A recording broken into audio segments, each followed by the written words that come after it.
오늘은 사도행전 9장 바울의 회심에 대한 이야기를 중심으로 말씀을 드리겠는데 본문의 말씀 먼저 읽도록 하겠습니다. 바울은 어떻게 구원을 받았으며 바울의 구원이 의미하는 바가 뭔가? 우리 보통 구원하면 나 개인이 받은 구원만 생각을 하고 우리를 구원하신 분의 우리에 대한 목적이랄까 이것은 생각 못할 때가 많이 있습니다. 그러니까 하나님이 우리를 구원하시면 우리 자신만을 위한 것이 아니고 우리를 통해서 다른 사람들에게 복음이 전해지기를 바라시는 이런 뜻이 계시는데 바울은 더더욱이 그런 분이셨습니다. 사도행전 9장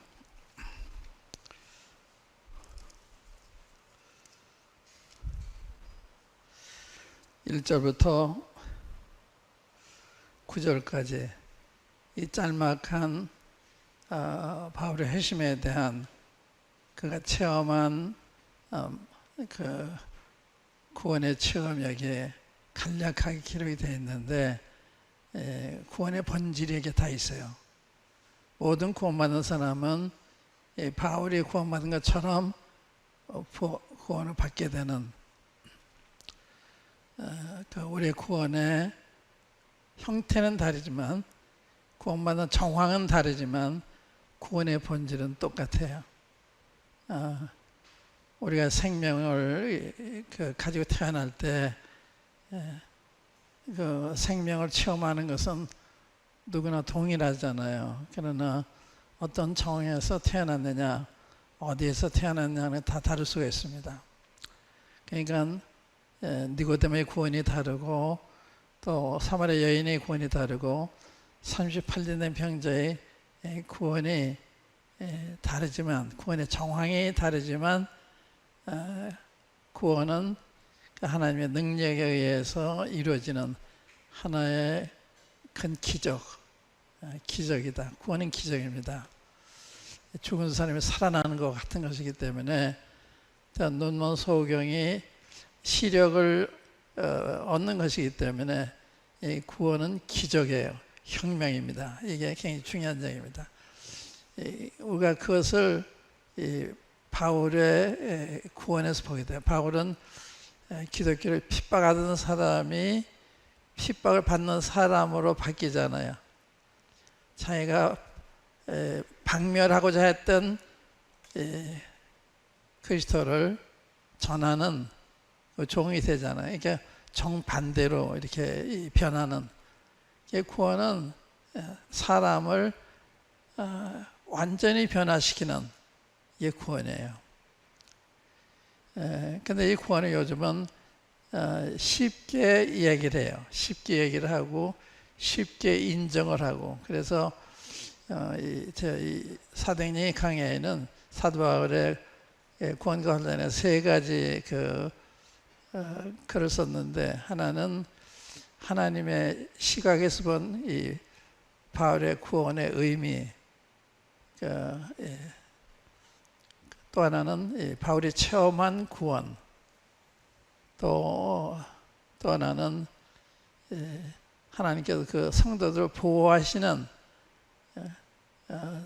능력, 권세. 그가 다메섹에 가서 그리스도인 다 잡아오려고 했는데 중간에 주님이 딱 막으시잖아요. 엎드려지잖아요. 눈 멀잖아요. 이렇게 하나님 권세가 놀라우시고 우리 인간은 정말 나약한 아무것도 아닌 우리한테 목이라든지 팔이가 아무것도 아니잖아요. 그보다 더 나약한 게 하나님 앞에 우리 인간의 존재지요. 사람이 그걸 몰라요. 제가 늘 말씀드린 것처럼 사람이 두 가지 잘 몰라요.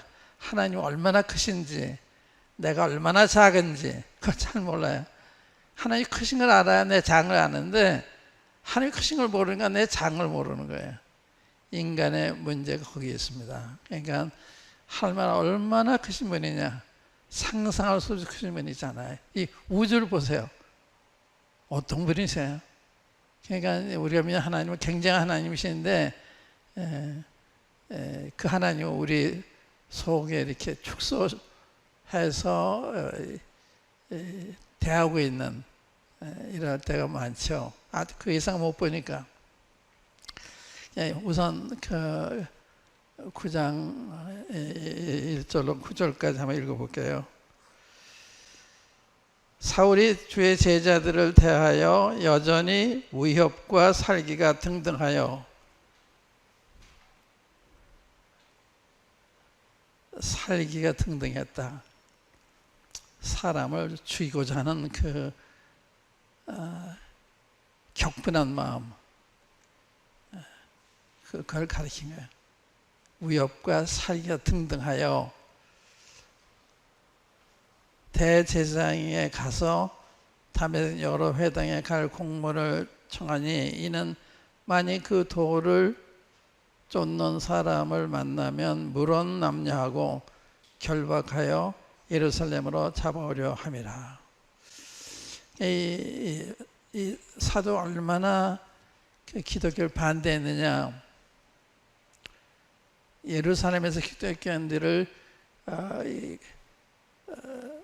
잡아서 옥에 가두는 것만으로 직성이 풀리지 않아서 외국성까지도 가서 잡아오려고 하는, 그러니까 대단한 분이었죠. 기독교는 지구상에서 박멸해야 된다, 이런 마음을 가졌던 사람입니다. 참 무서운 사람이었죠. 그런데 주님을 통해서 가장 겸손한, 가장 온유한, 가장 검세 있는, 가장 담대한 이런 사람이 됐잖아요. 그러니까 사도바의 생애를 이렇게 살펴보면 참 위대하다, 훌륭하시다, 존경스럽다. 이 사도바만큼 존경하는 사람이 이 지구상에 없을 거예요. 신각생활을 통해서 사도바는 정말 존경스러운, 많은 사람들은 좋은 환경에서 주님을 섬겼다면 바울은 아주 어려운 환경에 주님을 끝까지 섬긴 그런 점이 달라요.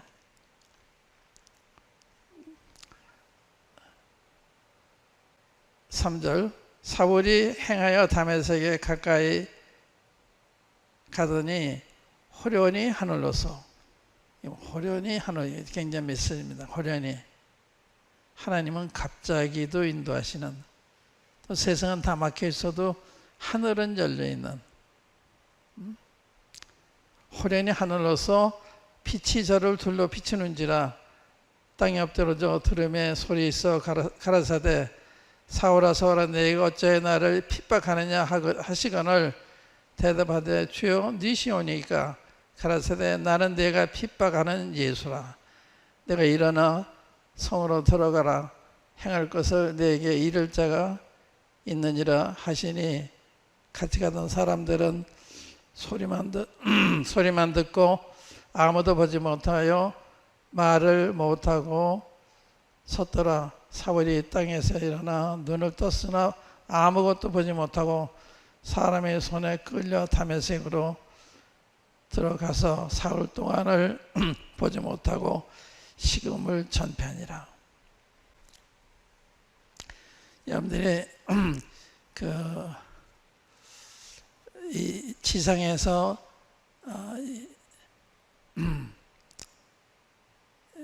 가령 이 송도에서 바다를 내다볼 때 여기서 보이는 바다의 면적은 안 보일지도 모르고 면적이 굉장히 좁습니다. 근데 산에 올라갈수록 시야 반경이 넓어지죠. 높이 올라갈수록 시야 반경이 넓어지는 것처럼 성경도 내 편에서 보는 거하고 우리 편에서 보는 거, 하나님 편에서 볼 때 하나님 하신 이 일이 보이는 거예요. 그럼 이 9장에 바울이 하신 무슨 뜻이냐? 우리 이 8장에 보면요, 말씀드렸죠. 그 사도행 1장 8절에 보면 오직 성령이 너희에게 임하시면 너희가 권세를 얻고 예루살렘과 온 유대와 사마리아와 땅끝까지 이른 내 증인이 되리라. 이게 하나님의 이게 그 계획표예요. 세계 선교의 그 계획표입니다. 예루살렘, 온 유대와 사마리아, 그 다음에 땅끝까지. 그런데 이 사도행전을 보면 그냥 사건을 기록한 것 같아 그렇지가 않아요. 그 계획에 따라서 이 역사가 전개돼 가는, 그러니까 역사를 주관하시는 분, 역사를 주도하시는 분은 하나님이다. 이게 굉장히 중요합니다. 역사를 주도하시는 분이 사람의 하나님이에요. 그걸 여기 보여주는 거예요. 그래서 8장에 보면 그 온 유대와 사마리아가 나옵니다. 1장에 8절에 나오는 그 유다와 사마리아는 8장 전까지는 안 나와요. 7장까지 안 나와요. 그러니까 예루살렘에 대해서 주님이 증인이 된 그 일은 1장에서 7장까지 나타나 있어요. 8장부터 10장까지는 온 유대와 사마리아에서 되어지는 일이 기록이 되어 있어요. 그럼 9장은 뭐냐? 9장은 땅끝까지 이르는 세계 선교의 그 주역을 맡은 이방인의 사도를 주님이 예비하시는, 그러니까 바울의 구원은 바울 개인의 구원이 아니라 이방인 선교를 위한 일꾼을 세우시는 거예요. 바울이 누구예요? 하나님의 대적입니다. 그런데 이 사람을 주님이 변화시키셔서 당신의 도구로 사용하시는, 하나님 얼마나 능하세요. 예를 들면 모세가 이스라엘 백성들이 애굽에서 인구가 점점 늘어가니까 바로 왕이 위협을 느껴서 산파들한테 히브리 여인들이 아기를 낳았을 때 남자이면 다 죽여라 그랬는데 산파들이 하나님을 두려워서 못 죽여요. 그렇게 위협하고 그런데도 그렇게 안 하니까 점점 숫자가 늘어가요. 하나님의 뜻은 사람이 막을 수가 없는 거예요. 근데 이 모세 어머니도 이 모세를 죽여야 되는데 죽일 수가 없잖아요. 산파가 못 죽였고. 그래서 숨기다가 더 숨길 수가 없기 때문에 나일강에 갈대 상자에다가 아기를 태워서 나일강에 띄웠어요. 주님께 맡긴 거죠. 때마침 그때 바로의 두 딸이 가까이 내려왔다가 어느 애기 우는 소리를 듣고서 동정심이 생겨서 그를 데려다가 길러요. 그리고 그 어머니를 찾아서 젖을 먹이기 위해서 바로의 궁전에서 이집트의 대적이 되는 모세를 양육하시는, 하나님이 능하신 분이에요. 하나님이 절대적인 분이시기 때문에 못하시는 일이 없어요. 지금 바울도 마찬가지예요. 바울이 기독교 이렇게 배척하던, 자기 말로 나는 회방자요 핍박자요 포행자였다. 제가 모르고 그렇게 했기 때문에 하나님이 나한테 긍휼을 베푸셨다. 그런데 이 바울을 구원하신 것은 땅끝까지 복음을 전할 사람을 주님이 세우신 거예요. 이방인의 사도, 이방인의 전도자, 땅끝까지는 내 증인이 데려갔는데 그 일을 할 만한 사람을 주님이 구원하신 거예요. 그러니까 구장의 의미가 굉장히 큰 거죠. 하나님의 경륜 안에서 봤을 때 이건 단 한 개인의 구원이 아니라 땅까지 이르는 복음을 전하기 위해서 자기 도구를 준비하시는 하나님.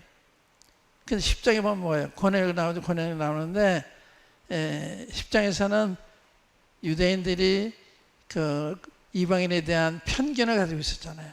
이방인의 개로 대주를 취급을 했어요. 그런데 하나님께서 베드로한테 하나님이 이방인들을 취급하지 아니하시고 하나님 이방인들도 동일하게 사랑하신 것을 알게 하셨을 때 그의 수십 岁 동안 유대인들의 마음을 사로잡고 있는 그 편견을 무너뜨렸어요. 그래서 이방인에게 전도할 수 있는 그 문을 열어주시는, 그러니까 베드로가 그런 경험하지 않았다면 이방인에게 전도할 수가 없어요. 이방인의 집 들어가는 불법이기 때문에 걸려요. 그런데 하나님께서 고넬료를 통해서 하나님께서 고넬료를 받아주시는 이걸 본 거예요. 그래서 10장에 보면 이런 말씀 있잖아요. 한번 10장 보시면 그 새로 깨달은 게 있어요.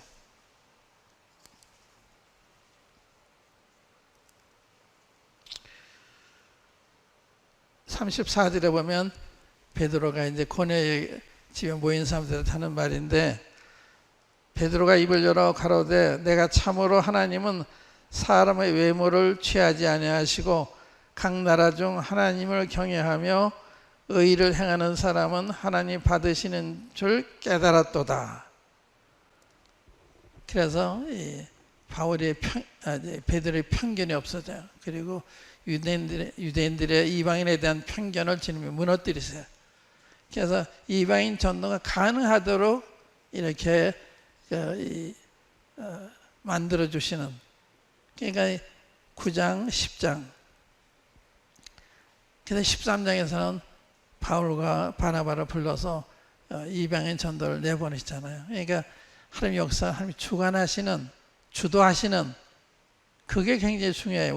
우리 개인도 가정도 교회도 주님이 주도하신다고 하는 거, 우리는 그 종의 그의 도구가 되어 있는 것입니다.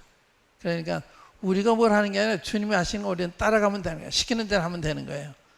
그러니까 주님의 인도하심에 민감해야 되는 거거든요. 이제 그것을 우리가 사도 바울의 구원에서 보게 되는, 그러니까 7장까지는 예루살렘에서, 온 유다 사마리아는 8장에서부터, 그리고 이방인 전도를 위해서 그 도구를 주님이 세우시는 장면, 그 다음에 또 유대인들의 이방인에 대한 편견을 무너뜨리시는 장면, 그래서 이방인 전도 할 수 있도록 여건을 완전하게 준비해 주시는 하나님을 볼 수가 있습니다. 그걸 보는 게 굉장히 중요한 거예요. 그러니까 사도행전 볼 때는 1장 8절에 예루살렘과 온 유대와 사마리아 땅까지는 내 증인이다. 이것이 하나님의 프로그램이거든요. 하나님 계획이에요. 세계 성경 계획인데 그 계획대로 전개된 것을 기록한 것이 사도행전이다. 알아들으세요? 무슨 얘기인지. 그러니까 인류 역사를 하나님이 주도하시는 거예요. 주도. 사람이 하는 것 같아 그렇지 않아요. 하나님이 주도하시는 것을 우리가 이제 창세기부터 보면 그걸 알게 되는데, 역사를 갖다는 하나님 빼놓으면 그 역사는 정상적인 역사가 아니에요. 하나님부터 역사가 시작이 되는 거거든요. 하나님 우리 인간을 만드셨잖아요. 천지만물 만드셨어요. 그로부터 이제 역사가 전개되는 거거든요. 하나님 빼놓고서 역사를 기록하면 주인 없는 그 집에 대한 묘사를 하는 게 불과한, 그러니까 하나님 빼놓으면 안 되고 또 역사에서 성경을 빼놓으면 안 돼. 성경. 근데 세계 유명한 역사가들이 하나님은 참고서 정도로, 성경도 참고 정도로 지나가는 길에 언급하는 정도에 지나가잖아요. 하나님의 역사의 주인이시다, 이건 없어요. 성경이 역사의 기본입니다. 그런데 그거 없이 역사를 기록해 놨어요. 인간적인 측면에서 다 기록한 거죠. 그런 점에서 굉장한 업적을 이루었고 훌륭하지만 하나님의 시각을 볼 때는 아무것도 아니에요. 그러니까 하나님 빼놓고 여기서 기록한다든지 성경을 빼놓고서 여기서 기록하면 잘못된 거다, 균형을 잃은 거다, 그런 걸 아는 게 굉장히 중요해요. 그러니까 우리가 그런 시각에서 세상을 보는 이게 이제 필요하다. 그 다음에 이제 이 사도 바울의 구원이 어떻게 이루어졌나? 그 바울의 구원을 위해서 하나님이 오래 참으셨어요. 자기가 일제 오래 참으사 자기 오래 참으셔서 구원하심으로 후에 구원 얻을 자들한테, 영생 얻을 자들에게 모델이 되게 하셨다, 번이 되게 하셨다, 이렇게 기록하잖아요. 그러니까 사도 바울의 구원은 구원받을 죄인이 없다는 걸 증거하는 거다 이 말이에요. 죄인 중에 예수님 자기 구원하셨기 때문에 어떤 죄인도 구원받을 수 있다 하는 것을 보이셨다. 그런 이야기거든요. 놀라운 거죠.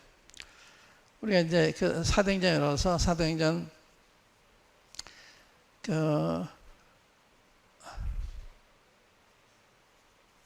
세 편의 글을 썼는데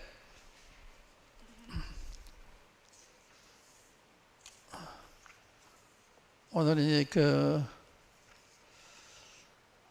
147페이지에는 하나님의 경륜의 시각에서 본 사울의 구원, 그 의미와 목적, 이런 주제로 사도바의 구원을 살펴봤고요. 그 다음에 155페이지에는 체험적인 면에서 본 바울의 구원, 바울이 체험한 구원은 어떤 거냐?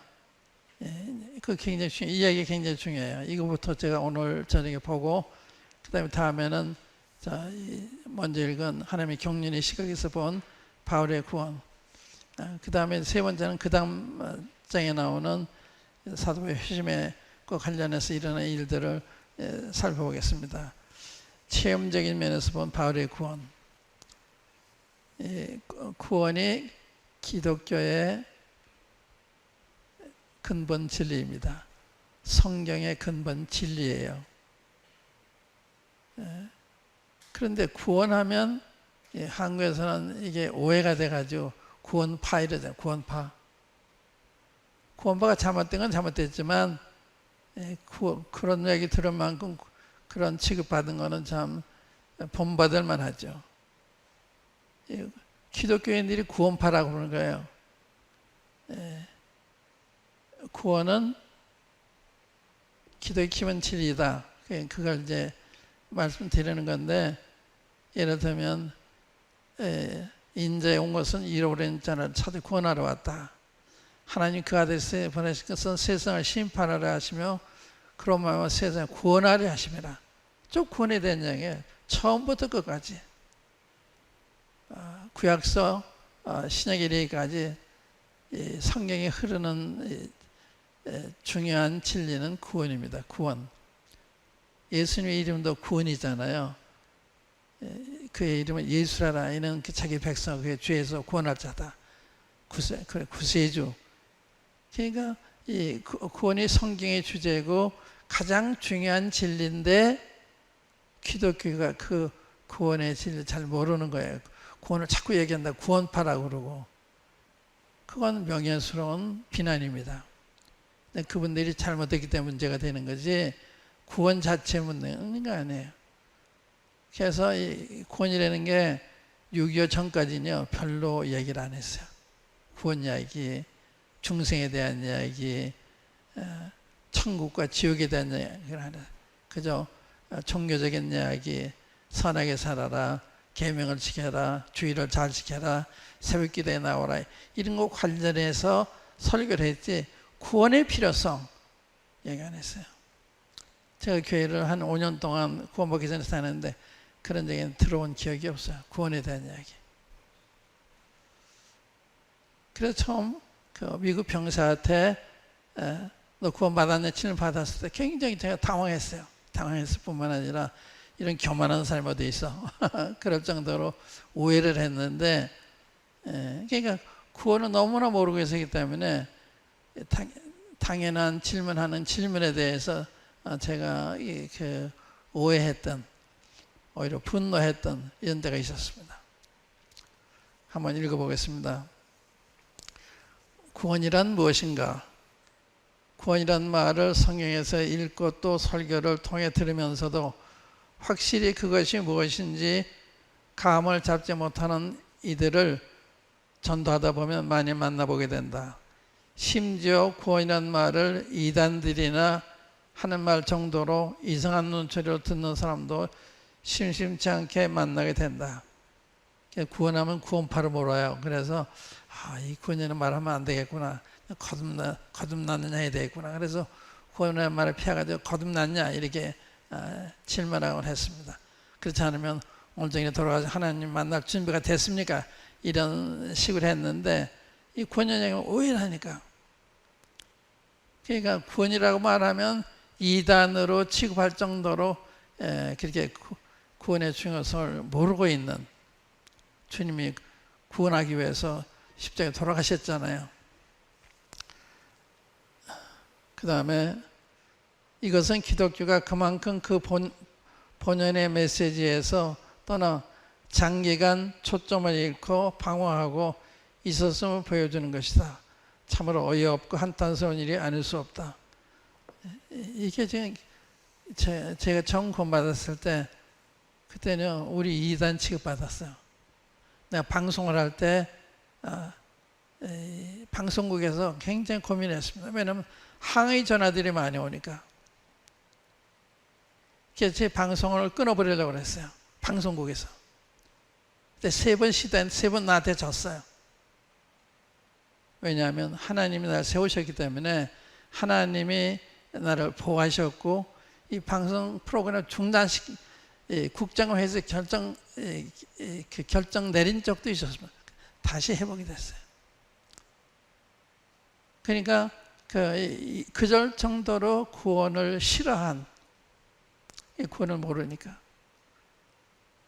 근데 포인트로 보니까 성경적이거든요. 그러니까 지금 다 받아들였어요. 구원에 대한 이야기 다 구원에 대한 다 얘기하는데, 이 구원은 오늘날은 이론적으로 성령을 통해서 체험한 구원이 아니고 신학적으로 배운 것을 얘기를 전달하는 정도. 그러니까 상당히 달라요. 얘기해서 얘기하다 보면 안 통해요. 구원이 성령을 통해서 얻어진 구원하고 신학적으로 이론적으로 받아들인 구원하고는 다른 거예요. 여기 이제 보세요. 사실은 이제 구원은 기독교의 기본 진리 중에서도 핵심에 속하는 것이다. 이는 구원 또는 구속은 창세기에서 계시록에 이르기까지 성경의 대주제가 되어 있기 때문이다. 그러기에 주 예수님의 이름이 뜻도 구원, 세상에 오시는 목적도 구원, 돌아가신 목적도 뜻도 구원, 부활하신 것도 구원, 또 재림하신 목적도 다 우리의 구원을 위한 것임을 성경은 밝히 증가하고 있어요. 거기 선교자 다 인용했는데 다 찾아보세요. 집에 가서. 그러면 딱 구원한 거예요. 주님 오심도 죽으심도 부활하심도 재림하심도 다 이 구원과 연관이 되어 있는 거예요. 그러나 유감스럽게도 구원을 전하는 사람들이나 받고자 하는 사람들이 이 큰 구원의 필요성의 심각성과 또 이 큰 구원으로 인한 변화의 경이스러움에 대해 대수롭지 않게 취급하는 경향이 보인다.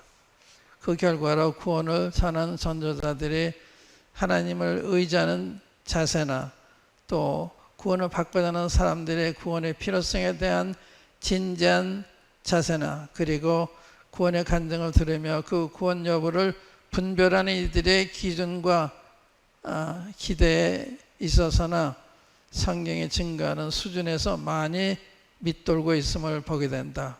매우 안타까운 일이다. 이 구원은 사람이 이룰 수가 없는 거예요. 죽은 사람을 살리는 거니까. 사람은 우리가 어떻게 죽은 사람을 살려요? 그래서 하나님만의 의지하고 전하는 거예요. 그런데 그렇지 않을 경우가 많거든요. 내가 사람을 설득하면 된다 하는데, 전도하는 설득이 필요 없는 건 아닌데, 설득만 가지고 되는 게 아니라 성령님의 역사가 있지 않으면 안 되는 거죠. 또 구원받는 사람도 그냥 구원받겠다는 게 아니라 정말 구원받지 않으면 안 되는 이런 처지에 있는 것을 아는, 절망적인 처지. 만약에 물에 빠진 사람이 자기 힘으로 살아날 수 없기 때문에 좀 살려달라고 소리치는 것 같은, 또 불난 집에 있는 사람이 불이 막 타오르고 자기는 피할 수 없는 상태에서 밖을 내다보면서 사람 살려달라, 이게 구원이에요. 근데 그런 절박함이 없이 구원을 그저 누구한테 건네받는 것처럼 쉽게 생각하는 거예요. 그렇게 쉽게 전하고 쉽게 하는 그런 거 아니에요. 구원은 진지한 것이고 전하는 사람도 그래야 되고 받는 사람도 그런 절박한 상태에 됐을 때 구원을 요구하게 되는 거예요. 그걸 좀만 그리고 이제 이렇게 침례 상담하잖아요. 침례 상담할 때 어떻게 구원 여부를 이제 분별하세요? 얼마나 그 성령 구조를 정확히 되느냐 거기에 있는 건 아니에요. 그건 누구나 할 수가 있어요. 저는 상담할 때 뭘 보느냐, 성령이 진짜 이 형제 자매 속에 들어오셨느냐, 그 증거가 있나 그걸 보는 거예요. 성령이 들어오시면 증거가 있어요. 어떤 증거가 있느냐, 하나님 말씀에 대한 사모심이 생겨요. 그 맛을 알아요. 마치 어린이가 태어나면 엄마 젖을 찾잖아요. 죽은 아이는 젖을 안 찾아요. 살아있기 때문에 엄마 젖을 따라 울잖아요. 젖을 물려주면 울이면 끝이에요. 그렇게 구원받으면 이게 영생이기 때문에, 영생은 생명이잖아요. 그렇기 때문에 영생의 그 양식인 하나님 말씀이 사모가 되는 거예요. 구원을 얻었는데 말씀이 사모가 안 된다, 성을 다 읽지 않는다, 그건 구원이 아니에요. 어린이가 태어났는데 엄마 저 찾지 않는다, 먹지 않는다, 크게 병들었거나 생명 없는 아이죠. 그러니까 이 구원은 이론이 아니다. 구원은 생명이기 때문에 어린이가 태어났을 때 엄마 젖을 찾고 호흡을 하고 움직이는 것처럼, 죽은 아이는 그게 없잖아요. 영생 얻으면 그렇다는 거. 그걸 봐야 되는 거예요. 하나님 말씀 사모심이 나. 성경을 읽어봤냐? 얼마나 봤냐? 별로 안 읽어봤어요. 그러면 문제가 있는 거예요. 더 읽었을 때 어땠냐 하면은 술술술 나와요. 감동이 된 말씀들을 경험했기 때문에 제가 읽은 말씀에 대해서 깨달은 거, 이런 거 좀 얘기를 하게 되거든요. 그걸 보는 거예요. 이 침례 상담할 때 얼마나 정확하게 구원에 관계된 성경 구절을 알고 있느냐, 그게 아니에요. 그걸 보는 게 아니에요. 성령이 그 사람에 실제 들어와 계시냐, 그 증거가 하나님 말씀에 대한 사모심이고 그 맛을 아는 거다. 두 번째는요, 저를 아노라고 계명을 지키자면 거짓말하는 자다. 그러니까 주님을 알면 하나님 말씀을 경외하게 되고 순종하게 되는 거예요. 거기 변화가 일어나는 거예요. 이게 하나님의 진리인 걸 알기 때문에 그 말 따라 살게 되는 거예요. 그러니까 그 사람이 변화가 일어나는 거예요. 그래서 하나님 말씀에 대한 경외심이 있나, 순종하나, 이걸 보는 거예요. 또 세 번째는 우리가 형제를 사랑함으로 사망의 생명으로 들어간 줄 안다. 구원받은 다른 형제를 사랑하는 마음이 생기는 거예요. 이게 참 신기한 거죠. 그 옛날 친구들은 가까이 정말 멀어져요. 왜냐면 이제 인생의 공통점이 없어졌어요. 나는 이제 한나라의 가치를 알고서 그걸 위해서 하는데, 이 친구 여전히 세상 얘기만 하니까 재미가 없는 거예요. 저쪽도 내가 재미가 없고 나도 재미가 없고. 제가 한번은 그 동창회, 고등학교 동창회 한번 가본 적이 있는데 너무 대화가 다르다. 너무 분위기가 달라요. 근데 그 동창회 회칙에 3번 무단 안 나오면 제명하는 뭐 이런 게 있더라고요. 야, 난 앞으로 못 나와. 근데 제명은 하지 마. 그런 적이 있는데 너무 다른 거예요. 동창회에서 어울려지질 않아요. 그때 대화나 생각하는 게 너무나 다르니까. 근데 거기에 끼일 수 있다면 이상해요. 전도하기 위해서 가는 건 몰라요. 그러나 거기서 그들과 교제가 된다든지 재미가 있다는 문제가 있는 거예요. 지금 3가지가 말씀드렸는데 거기에 대해 여러 가지가 있지만, 첫 번째는 하나님 말씀에 대한 사모심, 또 하나님 말씀에 대한 경외심, 세 번째 형제에 대한 사랑. 누구하고 시간을 많이 보내나, 믿지 않는 친구들과 시간을 많이 보내나, 믿는 형제 자매들 시간을 보내나. 처음 구원받아서 우리가 이렇게 모였을 때요, 헤어지기가 싫은 거예요. 그리고 수요일이 언제 돌아오나, 수요일이 기다려주고 주일이 기다려주고. 그래서 서로 만나도 헤어지는 게 싫기 때문에 큰 집을 지어서 같이 살았으면 좋겠다. 그게 형제의 사랑입니다.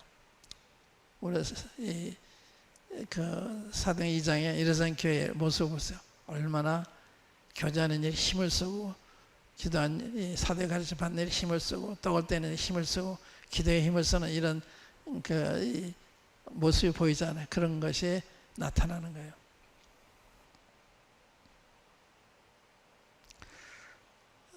또한 한간에는 지금 156페이지 두 번째 대목에 또 한간에는 이 영혼 구원을 과소평가하여 사회 구원을 부르짖는 사람들도 없지 않으나 그것은 다 영혼 구원의 위대성과 그 놀라운 변화의 경위를 잘 알지 못하는 데서 비롯된 것이다. 영혼 구원이라고 하면요, 이 자유주의 그 계통의 사람들은 사회 구원을 전해야지 영혼 구원만 하는 건 잘못됐다. 사회 구원이 뭐냐? 세상의 약자들의 권익을 도모해 주는 거. 그게 사회 구원이에요. 그래서 노조가 그래 생긴 것이고, 그래서 기업인들과 데모를 하고 또 파업을 하고 그걸 부추기는 거예요. 그 약자들을 권익을 위해서. 그게 사회 구원이에요. 그거 우리가 하는 게 아니에요. 성경은 우리 상전이 우리에게 까다롭게 해도 하나님을 생각하며 참아라 이렇게 돼서 보이고 당해서 참으라는 거예요. 하나님 생각하고 그걸 파업을 한다든지 또한 그 노동조합에 가입을 해서 함께 움직인다든지 그렇게 안 하는 거예요. 그게 베드로전서 2장에 나오잖아요. 그게 사회구원이에요. 기독교는 사회구원에 전할 책임이 있다? 아니에요. 영원히 구원받으면 사회가 개혁이 되는 것입니다. 사람이 변하니까 가정이 변하고 교회가 변하고 그럼 사회가 변하는 거예요. 이게 진짜 사회가 개혁이 되는 거죠. 본질적으로. 그러니까 사람이 영원히 구원받아야 가정도 변하고 교회도 변하고 사회도 변하는 거예요. 그걸 모르니까 사회구원을 이야기하는 거예요. 그런 또 다른 주제이기 때문에 나중에 기회 있으면 더 이야기하기로 하고, 또 이제 마지막 대목에 바울은 유대교를 절대적으로 신봉하던 바리새인 중에 바리새인이었다. 그리고 그가 그렇게 아끼는 유대교를 위태롭게 하는 기독교가 불길처럼 번져나가는 것을 한치도 용납할 수 없어 그리스도인들을 남녀 가리지 않고 마구잡이로 끌어다가 옥에 가두기도 하며 강제로 모독하는 말을 하기도 하고 죽이기도 했다. 또 그렇게 하고 또 그의 심성이 풀리지 않아 박멸코자 했던 것이다. 그런데 그러던 그가 어느 날 갑자기 돌변하여 즉시로 각 회당에서 예수의 하나님의 아들이심을 전파하며 예수를 그리스도라 증명하여 다메섹에 사는 유대인들을 굴복시키니라. 그 결과로 그는 핍박을 가하던 입장에서 핍박을 당하는 입장이 되었는데, 그를 그렇게 변화시킨 원동력은 무엇이었을까? 그것이 바로 성경이 말하는 일반으로 얻은 구원의 경이스러움이 어떠함을 증가하는 거다. 구원이다 이 말이죠. 다시 말하면 성경이 말씀하는 구원은 이론이 아니고 자타가 부인할 수 없는 한 사람의 삶에 일어나는 일대 변화이고 혁명이라고 하는 것이다. 그러니까 구원받았는데 변화가 없다, 그런 건 없는 거예요. 구원받으면 반드시 변화가 있는 거예요. 혁명적인 변화, 기적적인 변화가 있는 거예요. 그러니까 구원이 이론이라면 죽은 사람이 살아나면 너무 다르잖아요. 죽었던 사람이 속에 눈을 뜨면 너무 다르잖아요.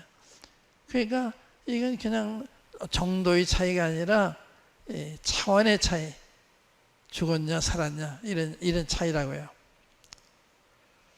그것이 바로 바울이 체험한 구원이고, 또 모든 구원 얻은 사람이 일반으로 체험한 구원이며, 또 누구나 구원 얻을 때 다 그런 체험을 하게 되는 것이다. 그러므로 어느 사람이 얻었다 하는 구원이 그런 것이 아니라면 그것은 성경이 말씀하는 구원과는 거리가 먼 것임을 알아야 할 것이다. 그러면 바울을 그렇게 돌변케 한 힘은 무엇이었을까? 그것은 물론 하나님의 능력이었다. 그 능력이 빛과 소리로 나타난 것이다. 즉 호련히 하늘에서 빛이 저를 둘러 비치는지라 이 빛에 의해 그는 땅에 엎드러졌다. 이미 그에게 소리가 들렸는데 그것은 사울아 사울아 어째 나를 핍박하느냐. 나는 내가 핍박하는 예수라고 하는 것이었다. 그 빛과 소리에 바울이 얼마나 큰 충격을 받았는가는 그가 눈은 떴으나 아무것도 보지 못하고 사람의 손에 끌려 다메섹으로 들어가서 사흘 동안을 보지 못하고 식음을 전파하니라 한 데서 자기가 엿볼 수가 있다. 그러니까 이렇게 사기 등단 바울이 나약한 사람이 되잖아요. 보지도 못하고 자기 핍박하던 예수님이 나타나는 나는 내가 핍박하는 예수다. 얼마나 놀랐겠어요. 자기는 예수를 핍박해야 옳다고 생각했는데 그분이 하나님이로구나 그걸 깨달았으니까 얼마나 두렵겠어요. 바울은 그때 많은 것을 깨달았던 것이다. 그가 나사렛 이단으로 알고 대적하던 예수님이 바로 하나님의 아들이여 그리스도이신 것과 또 그가 핍박하던 교회가 바로 하나님의 교회라고 하는 것, 그리고 그 교회를 핍박하는 자신은 도리어 회방자요 핍박자요 포행자라고 하는 사실을 깨달은 것이다. 이거 좀 음미해 보세요. 제가 쓴 책을 좀 잘 음미해 보시면 너무나 놀라실 거예요. 놀란 걸 제가 기록했어요. 제가 지금 읽어도요 놀래요. 제가 이거 어떻게 제가 이렇게 썼지? 그냥 그때 성령님의 역사가 있었던 거예요. 그때 어떻게 이렇게 드러내서 얘기할 수가 있어요. 그러니까 그러기 때문에 제가 쓴 거죠. 여러분들이 좋으면 읽어봐라. 그러는 거예요. 근데 겉읽으면 안 돼. 자세히 보면 정말 놀라운 글입니다.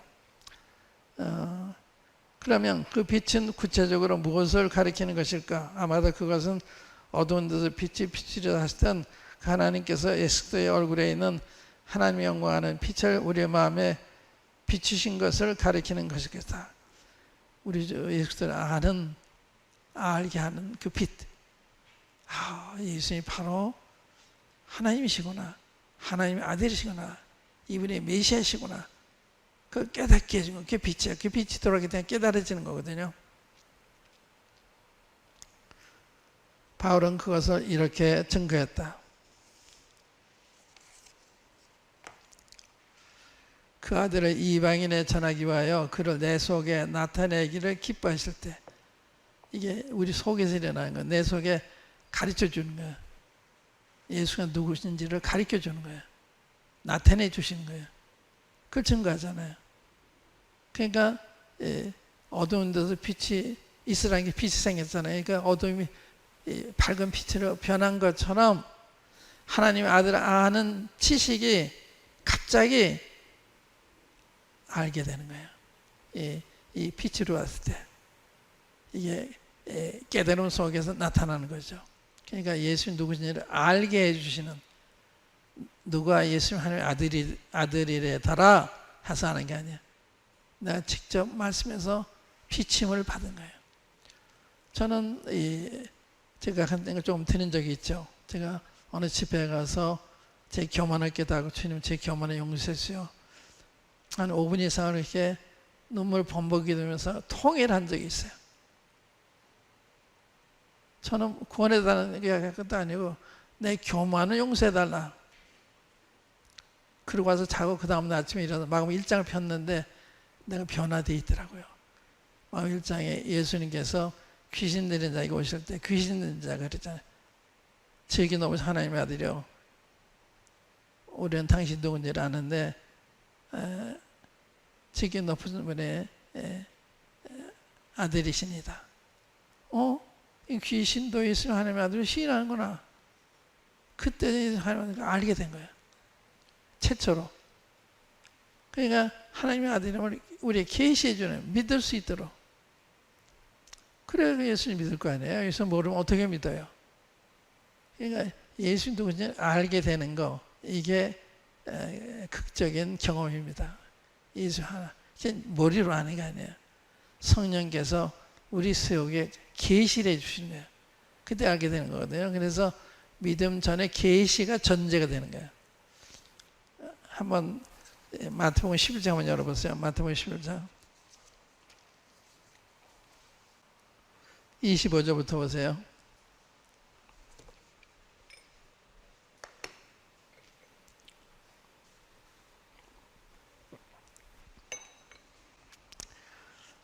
그때 예수께서 대답하여 가라사대 천지의 주제이신 아버지요 이것을 지혜롭고 슬기는 자들에게는 숨기시고 어린아이들에게는 나타내심을 감사하나이다. 옳소이다. 이렇게 된 것이 아버지의 뜻이니이다. 내 아버지께서 모든 것을 내게 주셨으니 아버지 외에는 아들을 아는 자가 없고 아들과 또 아들의 소원대로 계시를 받는 자 외에는 아들을 아는 자가 없느니라. 계시가 전제가 되는 거예요. 계시하면 보여준다는 말이에요. 주님이 보여주실 때 예수님이 하나님의 아들이시구나. 그걸 알게 되는 거예요. 계시로. 근데 이것을 지혜롭고 슬기는 숨기신다는 거예요. 그러니까 사람이 지혜를 통해서 알게 되는 게 아니에요. 하나님 계시를 통해서 알게 되는 거예요. 지혜롭고 슬긴다 해서 숨기신다. 이건 지성인데 숨긴다는 말이 아니라 모르면서 아는 체 하는 사람들, 안다고 하는 사람, 이건 뭘 알아야 사람이에요. 99%는 모르고 살고 있는 거예요. 모르는 게 더 많은 거예요. 99%는 모르는 거예요. 1%도 우리 몰라요. 근데 그걸 모르고 있는 거예요. 정말 아는 사람은 내가 소개이구나, 내가 무지하구나, 무식하구나, 그걸 아는 사람이 진짜 뭘 알기 시작한 거예요. 나 뭘 안다고 생각하는 사람은 그건 아직 눈이 뜨이지 않은 사람이에요. 그래서 성경에 보면 하나님을 경외하는 것이 지식의 근본이다. The fear of God is the beginning of knowledge, beginning of wisdom. 그러니까 하나님을 경외하는 것이 지식의 시작이 되는 거예요. 지혜의 시작. 그러니까 하나님을 경외하는 없는 사람은 지식이 없는 사람, 지혜가 없는 사람. 이게 성경의 정의예요. 지식은 겉으로 한 게 아니에요. 하나님과 연관이 있는. 그러니까 하나님은 계시를 통해서 알게 된다. 이게 그렇게 돼 있잖아요. 그러니까 하나님 알려면 교만한 마음, 안되는 생각 가지고는 안 되는 거예요. 내가 정말 모르고 있구나. 보세요. 이 우주 얼마나 커요. 별이 얼마나 많아요. 바닷가에 모래같이 많잖아요. 지구는 모래 하나를 지나지 않는 거예요. 우리 대한민국은 보이지도 않아요. 영혼아이는 보이지도 않아요. 이렇게 작은 우리 존재거든요. 그걸 몰라요. 하나님 얼마나 광대하신 분이에요. 나는 얼마나 작은 존재예요. 그걸 모르는 인간이 거기에 문제가 있어요. 교회도 그게 알게 되면 얼마나 우리가 다 겸손하고 서로 배우려고 그러고. 그러니까 주님 당시에 대상들과 세상의 우리가 많이 그 사도들이 누구야? 다 어부들이에요. 사도들이 같이 가르침 받는 전에 힘을 썼다. 그다음에 가르침을 받는 거예요. 그분들이 영적인 면에서 선배니까, 하나님 쓰시는 사람들이니까. 그러니까 사람 볼 때도 그 외식적, 그 외면적으로 보는 게 아니라 하나님의 시각으로 보는 거예요. 그러니까 참 저분이 내 선배라구나, 저분이 내 스승이라구나, 이렇게 되는 거예요. 그분이 그 세상 교회에게 낫다 하더라도 주님이 택하시고 그에게 가르치셔서 성경 잘 알고 있으면 우리는 그분한테 배우게 되는 거죠. 우리 제임스 선교사님이 계셨는데 그분 초등학교밖에 안 나오신 분이에요. 근데 말씀에는 능하셨죠. 또 아이언사이드라고 하면 아이언사이드, 우리나라 그분 책이 많이 번역이 되어 있는데 그건 초등학교 6학년밖에 안 나왔어요. 근데 그가 문학 박사학위도 받고 명예죠. 아주 해박한 이런 사람입니다. D.L. 무드도 세계적인 전도자인데 그분은 초등학교 4학년밖에 안 했어요. 그러나 박사들이 다 그분이 한 이야기 연구를 해요. 그러니까 우리가 세상을 보는 시각이 바뀌는 거예요. 시각이. 인간의 시각으로 보는 게 아니라 하나님의 시각으로 볼 때 어떤 사람은 우리가 존경하고 어떤 사람에 대한 조심해야 돼. 이걸 알게 되는 거죠. 그 다음에 이번에는 마태복음 16장 보세요.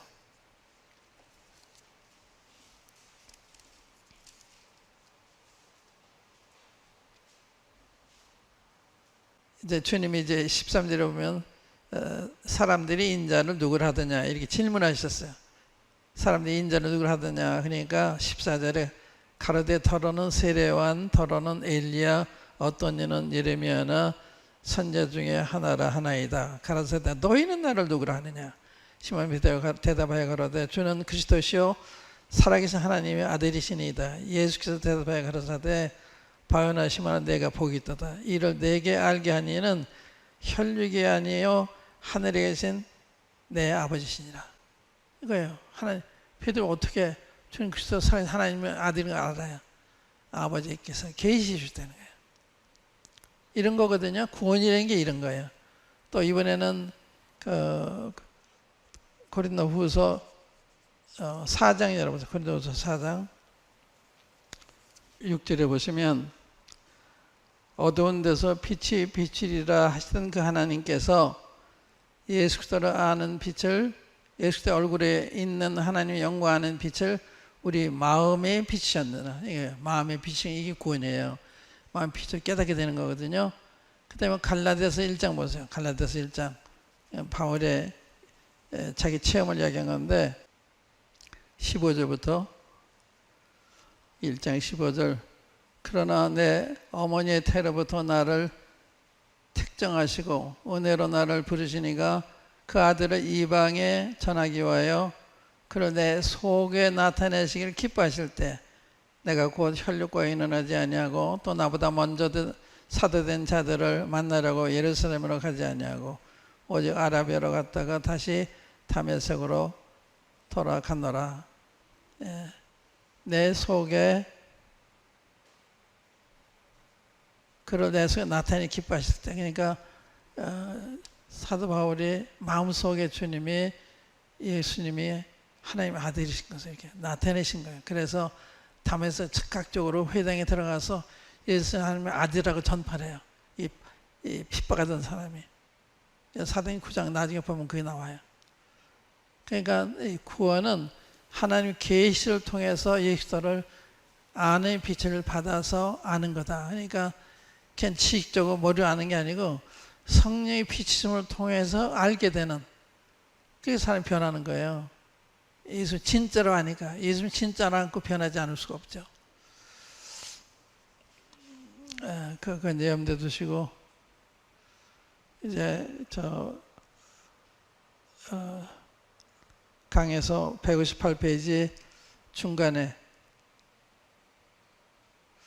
그것은 한 가지 아는 것은 내가 소견에 있다가 지금 보는 그것이니이다라고 하는 것이다. 이거죠. 난 소견인데 이제 보게 됐다. 우리가 그 광명을 찾았고 하는 찬송이 있죠. 그게 영어에는요. I once was lost, but now am found. Was blind, but now I see. 내가 과거에는 소견 이제는 보게 됐다. 광명을 찾았단 말이 그거예요.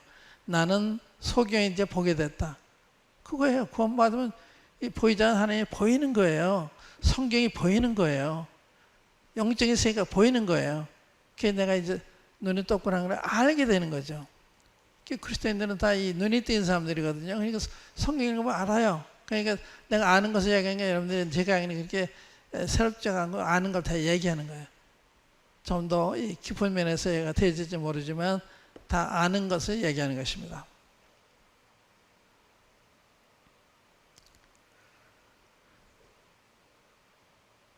뿐만 아니라 사람이 구원 얻을 때 하나님의 음성 곧 그 세미한 소리도 듣게 되는데 그로 인해 그는 마음에 구원 얻은 확신과 더불어 기쁨과 평안을 누리게 되는 것이다. 물론 그 세미한 소리는 사람 육체의 귀가 아닌 마음 또는 영의 귀에 들리는 소리를 가리키는 것이지만 그 소리의 명확도에는 차이가 없다. 그것은 성령의 역사로 말미암은 것이다.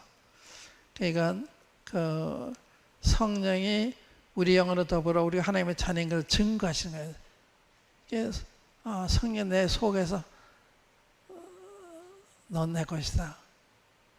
너도 구원받았다. 이게 확신을 주시는 거예요. 성령이. 그래서 사람이 이런 구원받아 확신 주는 게 아니라 성령님께서 내 마음에 확신해 주시는 거예요. 말씀을 통해서 이렇게 알게 하시는 거예요. 그게 세미의 음성이 되는 거거든요.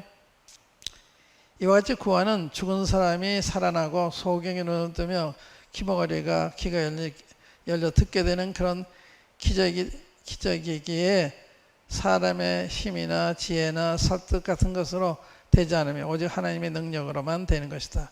이로써 모든 개인이나 대중 전도자는 복음의 말씀을 전파함에 있어서나 그 메시지의 역사함에 있어서 전적으로 하나님의 능력에 의지해야 한다. 그리고 그 구원 여부를 상담하는 이들도 그 사람의 말보다는 그 삶에 어떤 변화가 일어나고 있는지를 살펴봐야 한다. 즉 갓난아이가 태어났을 때 엄마의 젖을 사모하고 그 맛을 즐기듯 그도 그의 신령한 젖인 하나님의 말씀을 사모하며 즐기고 있는지 살펴봐야 한다. 그리고 그가 읽는 말씀을 즐겨 순종하고 있는지도 살펴봐야 한다.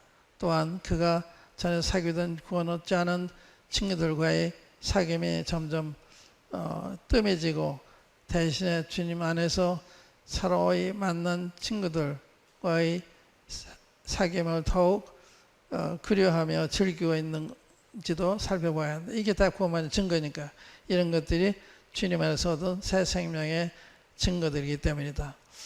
당신도 사도 바울처럼 우리 그리스도의 얼굴에 있는 하나님의 아들의 하나님의 영광의 안의 빛을 그 마음의 비침을 받은 적이 있는가? 또한 사도 바울처럼 예수 그리스도께서 하나님의 아들이시오 그리스도이신 사실을 그리고 성령의 친히 우리 영으로 더불어 우리가 하나님의 자녀인 것을 증거하시는 그 세미한 음성을 들은 적이 있는지 살펴보기 바란다. 그러니까 이 구원에 대해 오늘 저희 여러분들 살펴보세요. 내가 구원 얻어서 살았나 그날 가서 아닌 자를 발견하면 안 되잖아요. 이게 치명적이에요. 영원히 치명적이에요. 이 구원은 나한테 중요한 거예요. 다른 사람 중요한 게 아니고. 내가 받은 구원이 사실이 아니라면 안 되잖아요. 그래서 성경 그런 예가 있잖아요. 마태복음 25장에 열천의 미련 다시 처녀가 와서 문을 두드리는데 난 너를 알지 못한다. 제가 안다고 했는데 주님은 모른다고 그러시는 거예요. 그러니까 할례를 갔다가 퇴짜 만난 거절당하는 사람들이 많이 있게 되는 것입니다. 성경에 다 기록이 되어 있어요. 그러니까 막연한 것이 아니고 구원은 이렇게 확실한 소경이 눈을 뜨고 확실하잖아요. 부정할 수 없어요. 자기도 부정하고 다른 사람도 부정할 수 없어요. 구원받으면 자기도 부정할 수 없고 다른 사람도 알아요. 때가 변화가 너무 놀라우니까 다른 사람 모르면 안 되는 거예요. 아는 거예요. 소경이 눈도 없으면 걷는 거리부터 다 달라요. 소경은 이렇게 지방에 찍고서 조심조심 찾아가지만 눈동산 그냥 걸어가죠. 보이니까. 그러니까 구원받으면 너무 다른 거예요. 구원받았는데 옛날과 똑같아요. 그런 법은 없어요. 원래 그렇게 그 구원을 동정적으로 생각하는 그건 동정이 아닙니다. 그러니까 냉철하게 자신의 구원을 살펴보고 나 정말 구원받았는지 분별해보는 아니면 주님 재확인해 주십시오. 괜찮아요. 재확인해 부탁할 수 있어요. 주님 좀 구원받아 잘하는데 오늘 얘기 들어보니까 저는 그런 전적인 변화가 있었던 것 같지 않습니다. 제 구원의 사실이 확인해 주십시오 하고 저희 성경에서도 그런 적이 있어요. 저는 구원을 재확인해 보면요 부정이 안 돼요. 뭐가 부정이 안 돼요? 눈 뜬 것이 부정이 안 돼요. 저희 소경하거든요. 영적 것에 눈이 떴잖아요. 이거 부정하려 부정이 안 돼. 눈 떠 있으니까 부정이 안 되는 거예요. 그러니까 부정하려면 부정이 안 되는 거예요. 내가 경험한 이게 하나의 사실로 나타나 있으니까 구원은 그런 거거든요. 그러니까 이제 그런 부분에 확실하자면 성경에서 주님 직접 여쭤보세요. 주님 제 구원이 사실인가요 아닌가요? 확실히 가르쳐요. 간절히 구하시면요 답을 주세요. 주님이 말씀 읽을 때. 오늘 여기까지만 하겠습니다. 아버지 하나님 전 저희들이 무엇이간데 저희들을 사랑하셔서